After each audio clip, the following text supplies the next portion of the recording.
we are tracking Tropical Storm Francine at the moment. So if you just look at this satellite image, this is the center of the storm. And most of the really deep convection and thunderstorm activity is pretty far removed from the actual center. What we like to see when storms are strengthening is it gets a little bit more centered around the actual eye of the tropical system. We still expect it to strengthen today, forecast to become a hurricane.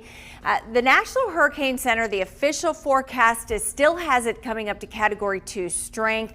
That's kind of on the higher end of what a lot of the forecast models are indicating. But the bottom line, whether it's a strong one or a weaker Category 2 hurricane, it's forecast to move ashore later Wednesday afternoon into Wednesday night and then kind of almost parallel the Mississippi River, but obviously just to our west. We are still expecting some impacts here in central Alabama.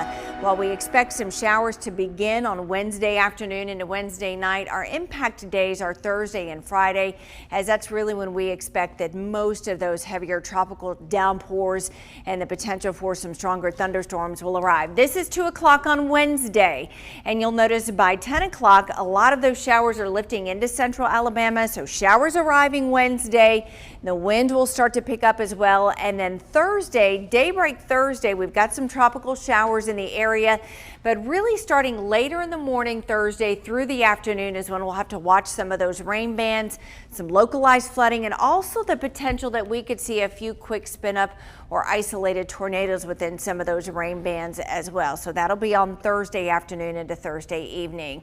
Briley will have some gusty winds. In addition to that, some pretty heavy downpours from Francine. Yes, Stephanie, though the intensity forecast has heightened, we're still expecting the same impacts, and those will begin tomorrow. Showers spreading in from the south. It will start to be breezy at times too. More of the expanding rain coverage comes Wednesday night into Thursday, and then like Steph was just showing you, on Thursday afternoon, we could see some of those embedded thunderstorms that we'll have to watch for some severe potential. Very gusty winds with this system as it passes, 25 to 35 on Thursday. I even think there could be some higher numbers too, especially on the ridge tops. We're expecting a couple inches of rain across central Alabama. This is one of the positives from this, at least for us. 1 to 3 inches on average. You'll notice a trend. It's wetter to the west. Areas west of I-65 could see upwards of 3 inches in some spots.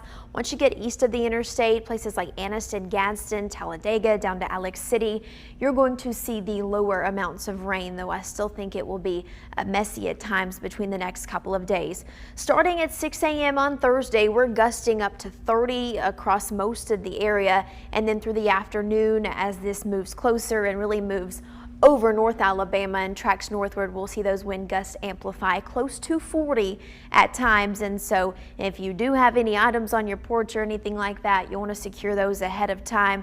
The wind gusts will stay heightened through Friday too. Friday morning, it's still breezy as this passes on to the north. So just be mindful of that going forward. Here's your 7-day forecast. 90 this afternoon, much cooler through the middle of the week as Francine starts to steer moisture and storms this way.